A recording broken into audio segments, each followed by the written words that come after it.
Bonjour, bienvenue à toutes et à tous, bienvenue dans les Pertus Charentais. Ils sont 81 skippers à avoir pris il y a une petite heure environ le départ de la 21e édition de la Mini Transat. La Boulangère, imaginez ça, 81 coques de noix de 6,50 mètres qui, une fois de plus, vont défier l'Atlantique. Alors évidemment, ces coques de noix n'ont plus grand chose à voir avec celles de 1977 quand l'anglais Bob Salmon organisait la première Mini Transat. On se souvient qu'alors des grands noms de la voile en France criaient au scandale. C'est pas raisonnable d'envoyer de si petits bateaux au milieu de l'Atlantique, mais voilà, 40 ans plus tard, le succès de cette course pas comme les autres ne se dément pas. Et pour fêter cet anniversaire, nous avions décidé ce matin d'installer nos caméras sur le bassin des chalutiers pour vivre les dernières heures à terre avec ces skippers d'exception. C'est la magie de l'Atlédé. Petit flashback, c'était ce matin sur le port de La Rochelle.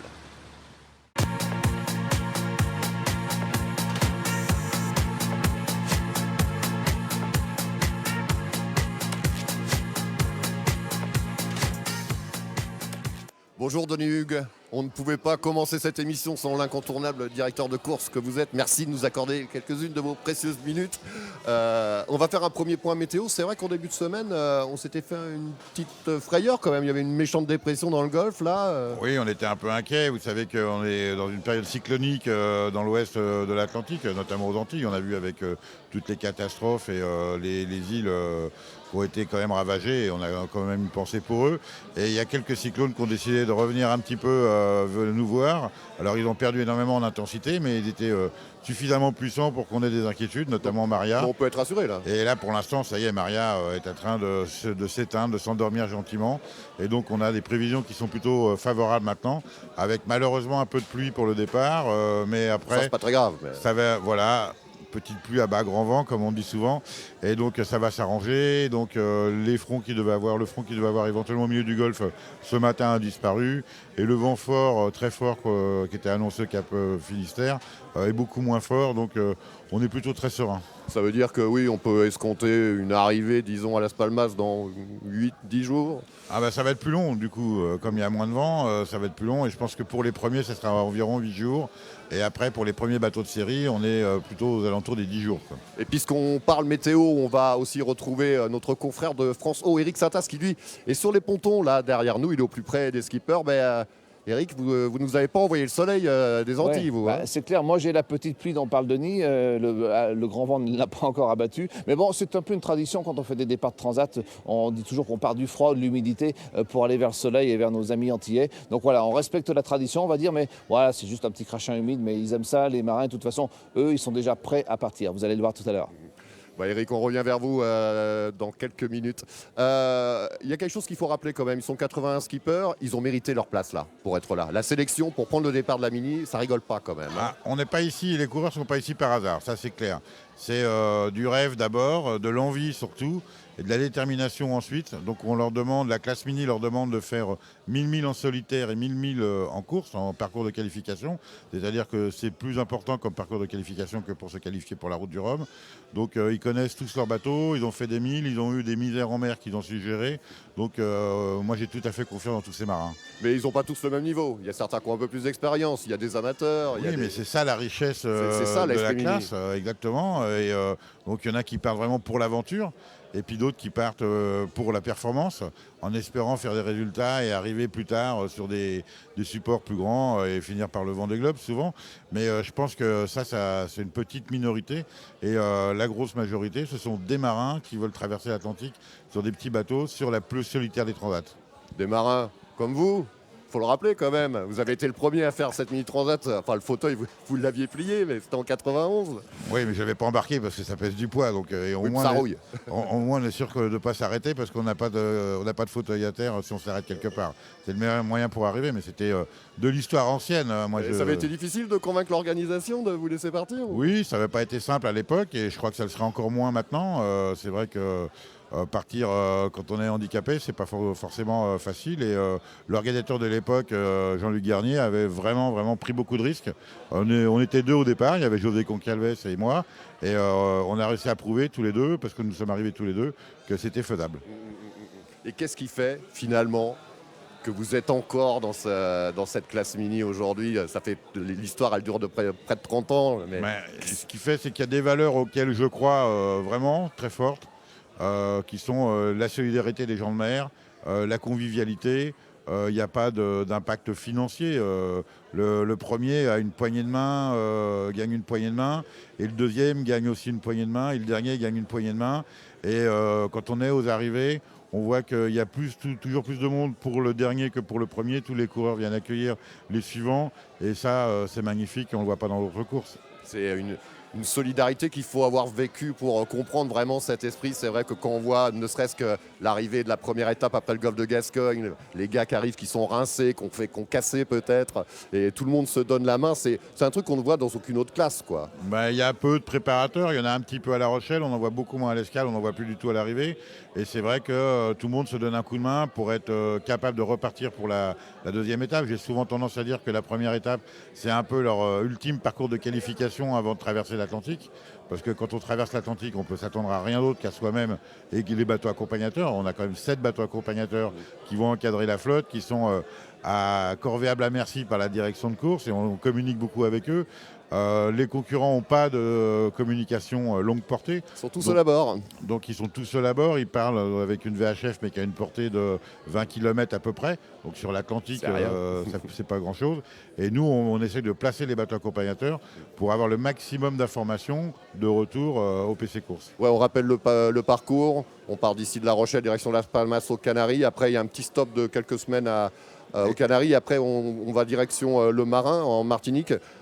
Pour La Rochelle, longtemps la course est partie d'ici. Ça vous fait, à vous, particulièrement plaisir que la minière revienne ici? Moi, j'apprécie particulièrement La Rochelle parce que en 89, j'y avais préparé mon mini avant de faire la Mini Transat.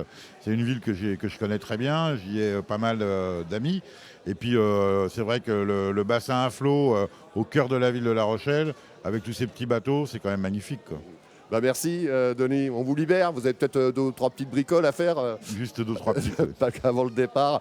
Et puis on le disait à l'instant, c'est vrai qu'il y a autant de profils de marins différents que de bateaux. Il y a vraiment quelques professionnels, mais beaucoup sont amateurs et certains ont même un métier qu'ils lâchent le temps de la Mini Transat. C'est le cas du Rochelais Boris Pelsi, il est skipper et chef d'entreprise. Et après on verra pour refaire passer l'autre cap. Comme tous les autres, il se prépare depuis 2 ans à avaler plus de 4000 milles nautiques en solitaire. Et comme pour tous les autres, il y a toujours une bidouille qui forcément n'était pas prévue. Notamment à la dernière minute, on doit changer l'antenne de radio et le câble à l'intérieur du mât. Donc c'est un truc qui n'était pas prévu, mais bon. On a pris un peu de marge aussi sur la job list, comme on appelle, hein, toutes les tâches qu'on a à faire.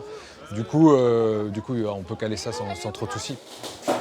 Sans trop de soucis, sauf que la job list ne s'arrête pas au bateau pour Boris. Outre sa famille, c'est aussi une vingtaine de salariés qui devront faire sans lui le temps de la transat. Et ça aussi, ça demande un peu de préparation. On a fait un planning en fait, d'organisation par rapport à mes absences et les moments où je suis présent, joignable au téléphone. C'est-à-dire que parce qu'en fait, quand on est en mer, en mini, on n'a pas de téléphone et on ne peut pas être joignable. Du coup, les gens sont au courant des périodes où je suis vraiment absent. Et ensuite, on a un Skype qui est prévu aux Canaries. Sur un catalogue qui va mélanger... Moi, je fais partie des peureuses qui traverseraient jamais l'Atlantique. Du coup, les requins, les trucs comme ça, ça c'est l'inquiétude. Et puis après, c'est plus se retrouver face à une urgence et puis avoir peur de la prise d'initiative. Les prises d'initiative en mer, c'est avec Julien Pulvé que le jeune chef d'entreprise s'y est initié. Un bon prof qui, sur le même bateau, gagnait la 2e étape de l'édition 2015 et finissait 2e au général. Boris, évidemment, n'a pas les mêmes ambitions. Un peu d'appréhension ou pas? Ouais, si, ouais. J'ai des sauts au niveau émotionnel assez instables. Le matin, notamment, quelques angoisses. Et puis après, ça un peu d'euphorie parce que je suis super content d'y aller. C'est un peu mélangé, quoi. Alors pour le prologue, c'est toute la famille Pelsi qui a embarqué sur le mini numéro 880, car comme tous les autres finalement, il ne sera pas vraiment tout seul à traverser l'Atlantique. Et nous a rejoint sur notre plateau Julien Pulvé. Salut Julien. Bonjour Yann. On va pas faire semblant, on a tiré quelques bords ensemble quand même. Boris, forcément, tu le connais bien, c'est toi qui l'as préparé. Et puis, tu en as préparé aussi pas mal des ministres parce que tu étais en charge du pôle mini à La Rochelle cette année-là. Qu'est-ce que toi, tu leur as apporté, tu crois ? Alors effectivement, pour avoir repris le groupe des Rochelais cette année à la suite de Jean Saucet, ma mission en fait c'est de répondre aux attentes de coureurs qui viennent d'horizons vraiment très différents. On a vraiment du chef d'entreprise qui réalise son rêve, comme par exemple le cas de Boris Pelsi, et puis des coureurs qui sont là pour essayer de gagner la Mini Transat. Donc la difficulté pour moi, c'est de répondre à toutes ces attentes assez différentes. Et voilà, mon boulot, il a été là. Donc on a travaillé vraiment en équipe sur le ressenti des coureurs et je pense qu'on a bien bossé. Apparemment. Et puis il y en a un qui, à mon avis, n'avait pas eu besoin de tes conseils. On va retourner sur les pontons voir Eric. Eric, faites-nous la surprise. C'est qui votre invité là maintenant? Vous croyez qu'il le connaît? Moi je pense qu'il le connaît. Yann Lipinski, à Julien Pulvé en plateau. C'est une association de bienfaiteurs, pas de malfaiteurs, mais d'innovateurs pour la Mini, tous les deux on va dire. Disons qu'on se connaît bien parce qu'on s'est suivis pendant 12 jours lors de la dernière Mini Transat. On était quasiment à vue pendant 12 jours, donc on a fait un bon bout de chemin ensemble. Puis on est aussi bien copains à terre, quoi.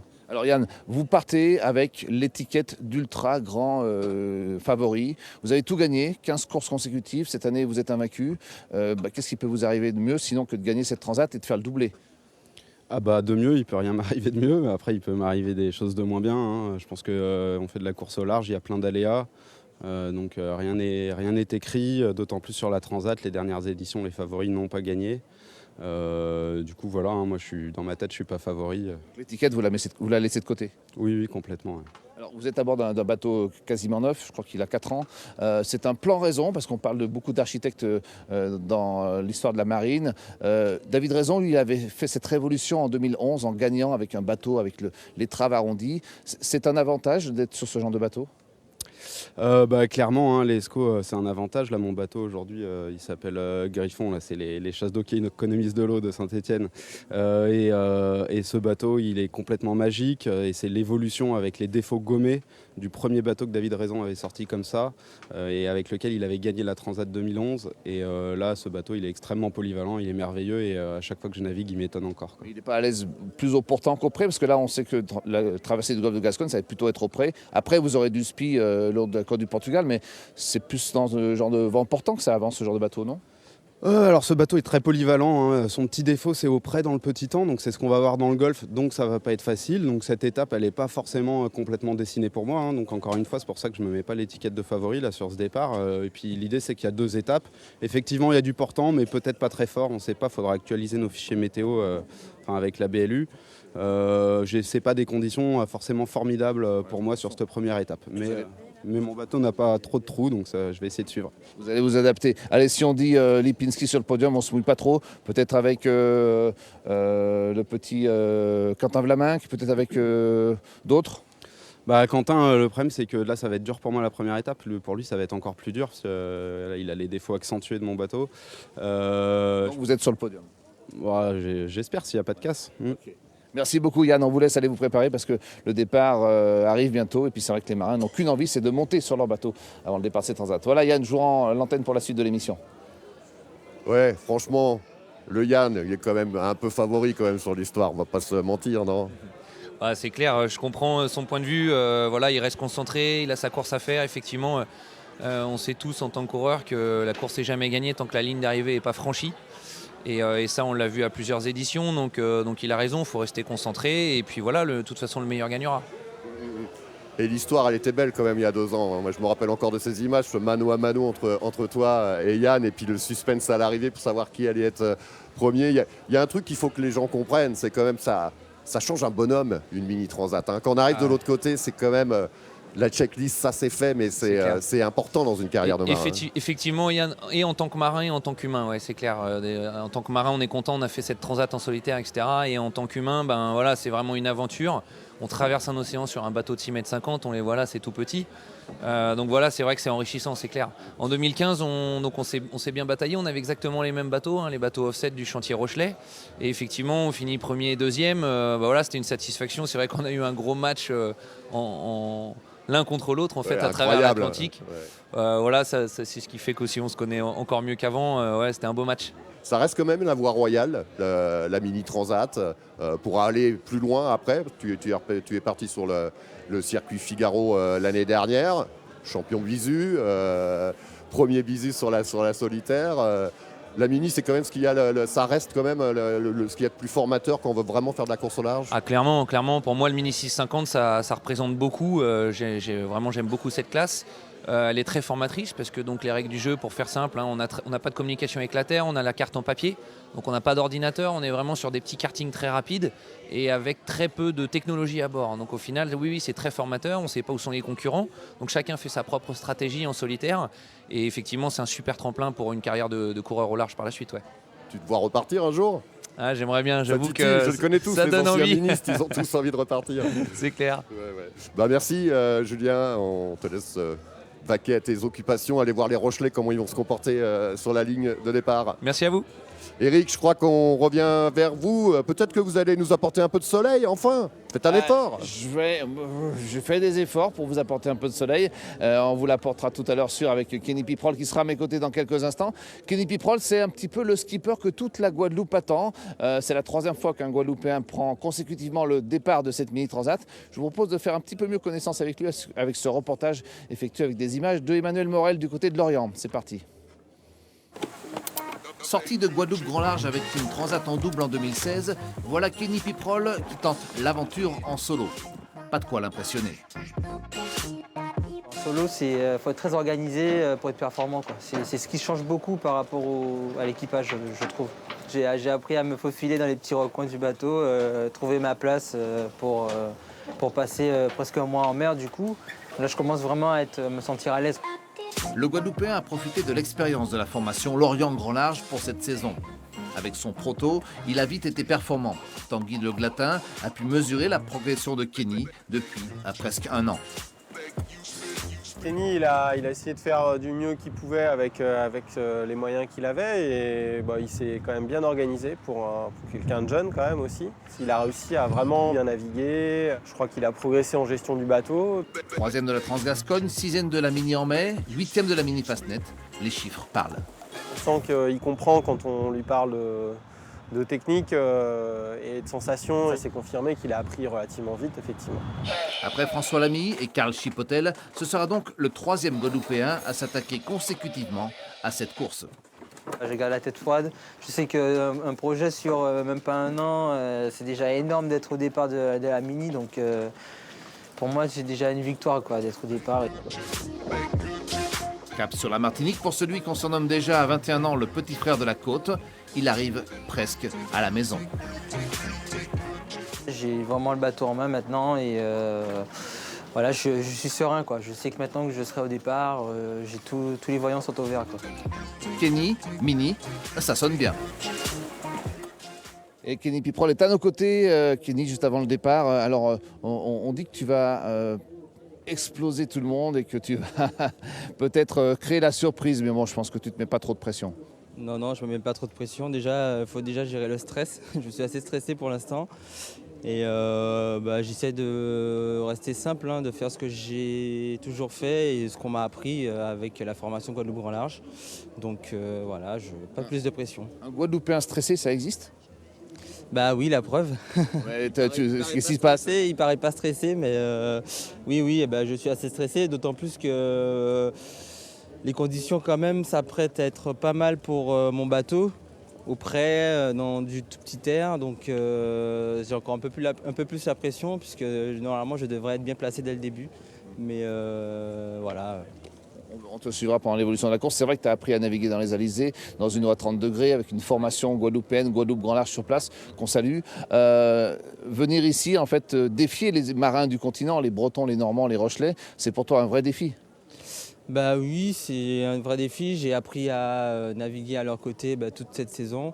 Donc ça ne change pas tant que ça finalement de la Guadeloupe. On est tous à égalité, qu'on vienne de Guadeloupe, il y en a qui viennent de La Réunion, il y en a qui viennent de très loin. Mais voilà, on est tous dans le même bateau, on va dire, avec des bateaux différents, mais avec des bateaux qui font la même taille, donc c'est cool. Alors parlons un peu de ton bateau. Un bateau tranquille, un bon vieux bateau, il a 6 ans je crois, mais un bateau sur lequel tu ne vas pas prendre de risques. C'est un bon bateau pour traverser l'océan. Voilà, c'est un bateau assez marin qui est très sécurisant. En fait, je me sens bien à l'aise à bord, sans prendre de risques bien sûr, mais oui, c'est un bon bateau qui était très bon, on va dire, à son époque, on va dire. Maintenant, l'heure est au bourron. mais je pense que je peux me défendre relativement bien avec mon bateau qui a 6 ans. Alors, les bourrons, on a vu, c'est le bateau d'Yann Lipinski. Alors Kenny, on te souhaite une bonne traversée. On est aussi en direct sur Martinique et Guadeloupe première, nos amis des Antilles qui te regardent là-bas. Tu leur donnes rendez-vous aux marins, tu leur envoies un petit message? Oui, bah déjà, rendez-vous aux Canaries. Il faut déjà arriver aux Canaries. C'est vrai. Et après, rendez-vous aux marins, effectivement, ouais. Voilà, et on espère qu'ils seront nombreux à t'accueillir là-bas et peut-être sur une bonne place sur le podium. En tout cas, c'est ce qu'on te souhaite. Merci Kenny. Et comme on dit en guadeloupéen, Timal, fausse pas molly. Merci. Ok. Voilà, jouons l'antenne Yann pour la suite. Pas de problème. Merci Eric. Et Lucas Montagne nous a rejoint, le président de la classe mini, s'il vous plaît. Vous la connaissez bien, forcément cette course, vous l'aviez faite en 2011, je crois. Ouais. Ouais. Qu'est-ce qui se passe dans leur tête là, hein, Voilà. à quelques heures du départ? À quelques heures du départ, ils sont un petit peu tendus. Je pense qu'ils ont passé une nuit peut-être un petit peu courte, un peu agitée. Je pense qu'ils encaissent un peu de pression quand même. Là, ils sont sur le point de prendre le départ d'une course qu'ils préparent depuis plusieurs années. C'est pour beaucoup presque un rêve d'enfant qui est sur le point de se réaliser. Donc là, je peux pas te dire qu'ils sont complètement sereins. Et en plus, en même temps, je pense qu'ils ont tous très très hâte de se retrouver en mer. Ouais, ce soir, quand ils seront en mer, va y avoir de la décompression. Et puis, soudain, ils vont réaliser qu'ils sont sur le départ de la Mini Transat. Ouais. Et puis, ils vont faire ce qu'ils savent faire le mieux, c'est faire du bateau à voile. Parce qu'il faut le savoir, c'est effectivement un défi sportif évidemment, mais c'est plus que ça. Parce que pour beaucoup qui sont souvent amateurs, il faut trouver les budgets, il faut trouver le temps.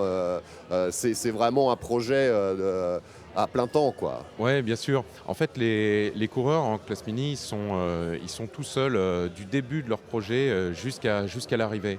Et toute la partie de préparation, enfin tout ce qu'il faut faire pour réussir à être sur la ligne de départ, ils sont souvent très seuls. C'est un défi incroyable de réussir à rentrer son bateau dans le bassin des Chalutiers à La Rochelle. Là. Donc ça, ils l'ont réalisé, les 80 marins qui vont prendre le départ. C'est déjà une énorme victoire pour eux. Et pour certains, le projet, il est aussi technologique. C'est vrai que c'est impensif de le dire, mais la classe mini a toujours été un laboratoire d'expérience sur des choses qu'on retrouve après sur le Vendée Globe ou sur d'autres bateaux comme les classes 40. Ça fait partie de l'ADN de la mini, ça, c'est d'innover. Bien sûr, c'est au cœur de l'identité de la classe mini, bien sûr, l'innovation technologique, la recherche architecturale sur les bateaux, sans jamais perdre de vue la sécurité, le sens marin. Mais l'étude des bateaux, oui, ça fait partie des choses qu'on aime en mini, tout simplement. Donc effectivement, on voit que les bateaux sont tous différents, ont tous leurs petites pattes, leurs petites touches. Et ça, c'est parce que les coureurs ont envie de tester des choses, d'innover. C'est très important chez nous, ça. Et à ce sujet, je vous propose de regarder tout de suite un reportage sur ces drôles de carènes qui ont fait leur apparition dans la classe mini depuis 10 ans, presque maintenant. Vous allez voir, c'est très surprenant, ces mini. Ils ont pris des drôles de formes. Vous l'aurez sûrement remarqué si vous vous êtes baladé sur les pontons du bassin des Chalutiers cette semaine. Les étraves des bateaux ont la très étrange tendance à s'arrondir. Les spécialistes utilisent un anglicisme, scows, mais dans le milieu, on parle des bourrons. Et si par exemple Yann Lipinski, grandissime favori de cette édition 2017, a gagné toutes les courses d'avant-saison depuis 2 ans, ce n'est peut-être pas par hasard. Alors qu'en mini on est tout le temps trempé, là il n'y a jamais d'eau qui monte sur la plage avant, donc c'est un bateau extrêmement sec, c'est un bateau qui va toujours tout droit, il y a des grosses accélérations, je vais mettre des voiles très plates, donc voilà, c'est plus facile, plus confortable et plus rapide, quoi. Quand en 2010, l'architecte David Raison débarque avec son premier prototype avec bourron, première version du bateau de Lipinski, beaucoup étaient sceptiques, à tort. York Richards, un habitué de la classe mini, revient cette année sur le circuit et question carène, il n'a pas lui non plus hésité très longtemps. Scow, c'est le futur en mini. C'est sûr, ça ne marche pas autrement. C'est plus de puissance et aussi une mini normale, ça a des axes s'il s'agite. Et avec ça, les quilles traversent. Et sur un Scow, c'est comme un catamaran, ça reste droite. Et avec ça, les appendices, les quilles, c'est plus efficace. Et puis, dans la famille Bourron, il y a l'OVNI, Arkema de Quentin Vlaminck. Au-delà de sa résine expérimentale recyclable, au-delà de sa voile L, c'est aussi le premier bourron à faire le pari des foils. Bref, en termes d'innovation, ils n'ont pas lésiné chez Arkema. Aujourd'hui, le bateau est un laboratoire pour montrer que cette résine est performante, solide, voilà, et permet d'amener une pièce de l'autre côté de l'Atlantique. On a regardé ce qu'on pouvait faire, jusqu'où on pouvait s'amuser. Puis on a un peu fait la liste de toutes les options et voilà, on a choisi de mettre pas mal de choses à bord. Et vous avez pris le full option. Il y a le tout option, il manque le confort un peu. Malheureusement, les 60 pieds du Vendée Globe Challenge ou les classes 40 ont bizarrement changé leur jauge pour interdire les bourrons. Et si, comme souvent, la classe mini était en avance sur son temps. Et puis, Lucas, il y a une autre innovation cette année, c'est la présence féminine. Il n'y a jamais eu autant de navigatrices présentes cette année. Ça fait plaisir aussi, quoi. Oui, ça fait très plaisir. Mais c'est vrai qu'en voile hauturière, il n'y a pas de classement féminin ou masculin. Tout le monde court dans le même classement et on est très heureux qu'il y ait des femmes aux côtés des hommes. De toute façon, on s'appelle affectueusement ministre entre nous et ministre, c'est ni masculin ni féminin. Merci Lucas, pareil, on vous laisse. Vous avez sûrement plein de choses à faire avant ce départ. Et d'ailleurs, justement, on va regarder un reportage sur quelques-unes de ces ministres au féminin. Dans le sillage d'Isabelle Autissier, Catherine Chabot ou Hélène MacArthur, elles seront 10 à répondre à l'appel du grand large. Une première pour Clarisse Kremer. Arrivée en tête de la Transgascogne en juillet, la jeune navigatrice n'en reste pas moins une débutante. Et ce n'est pas sans appréhension qu'elle envisage cette longue traversée. Ma principale ambition, c'est vraiment de finir parce que ça fait 2 ans que j'essaye de travailler pour ça. Et moi, j'ai encore plein de défauts qui font que je me rends compte que ça serait possible de ne pas finir parce que je reste encore un peu novice en bricolage et en gestion globale de mon bateau. Donc voilà, le vrai principal objectif, c'est ça parce que ça serait une vraie déception de ne pas arriver de l'autre côté. Et après, j'ai l'esprit de compétition, donc forcément, si j'ai un bateau à côté de moi, j'essaye d'aller aussi vite que lui, quoi. Officier de marine marchande, on pourrait croire que Nolwenn Cazé part avec un petit avantage. Elle connaît bien l'océan, mais à bord d'un cargo, ce n'est pas tout à fait la même histoire qu'à la barre d'un minuscule 650. Pour dormir, on se met sur l'arrière du bateau, dans les couloirs. On met les bidons d'eau d'abord, après on met les 2 gros sacs bleus ici, les voiles par-dessus, et après on se met encore au-dessus pour dormir. À bord des cargos, on suit des chemins bien précis, on a une place monstrueuse en passerelle, avec des passerelles qui font peut-être 60 mètres carrés, donc ça n'a complètement rien à voir avec ce qu'on vit là. Mais je m'attends à des longs surfs sous spi dans les vagues de l'Atlantique, à du soleil, des baleines, que du bonheur. Elle a beau être originaire des Canaries, Martha Güemes n'a découvert la voile qu'à l'âge de 24 ans. Cette mini transat, pour elle, c'est d'abord un défi personnel. Quand j'ai commencé le mini, j'avais jamais fait de régate, j'avais jamais fait de navigation solitaire, j'avais jamais été sur un bateau performant, j'avais jamais utilisé un spi asymétrique. Donc ça a été une vraie découverte tout au début, au long de ces 2 années, et c'était ça aussi qui m'intéressait en fait. Je pensais que j'allais être dans un état de panique totale. Et je me trouve énormément sereine. Depuis sa première édition, jamais une fille n'a remporté la Mini Transat. Parmi les favoris, Clarisse Kremer et Charlotte Méry pourraient bien créer la surprise que ces messieurs se méfient. Et justement, Eric, je crois que vous êtes en bonne compagnie puisque vous êtes justement avec Clarisse. Avec Clarisse à mes côtés, tout à fait. Clarisse, on dit que vous pouvez faire une jolie performance sur cette mini, sportivement parlant. Vous y croyez ou vous partez d'abord tranquillement pour traverser l'océan, chose que vous n'avez jamais faite encore? Ouais, voilà, c'est toujours la question qui tue. Moi, j'ai jamais traversé l'Atlantique, même en croisière, en convoyage et tout. Donc déjà, si j'arrive de l'autre côté, je suis contente.